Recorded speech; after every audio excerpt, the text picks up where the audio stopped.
আমাদের কাছে পাচ্ছেন মিশুক বোরাক এজ পাওয়ারের সেট পাতি অরিজিনাল ইন্ডিয়ান, আমাদের নিজস্ব brand GSI gold original Indian Mishuk Borak edge পাওয়ারের সেট পাতি অ্যাভেলেবেল।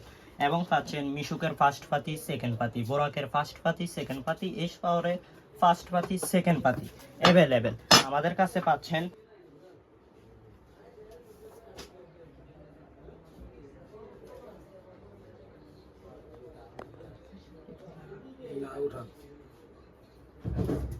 মিশুকের ড্রাম অরিজিনাল ইন্ডিয়ান, মিশুকের ড্রাম অরিজিনাল চায়না, বোরাকের 5 না ড্রাম, বোরাকের 4 না ড্রাম। এবং পাচ্ছেন এইচ পাওয়ারের drum golden sun plus original China, made in China. মালের ফিনিশিংটা দেখেন, অরিজিনাল চায়না মাল। কোয়ালিটি, আমাদের প্রোডাক্টের কোয়ালিটিটা দেখেন, হেভি অরিজিনাল মাল, অরিজিনাল চায়না। 3 কেজি ওয়েট আপনারা ওয়েট করে নেবেন। পাইকারি নিতে হলে চলে আসেন গোল্ডেন সান ইন্টারন্যাশনাল, ঢাকা নবাবপুর, জিন্নাত মার্কেট 26 মদন পারলেন।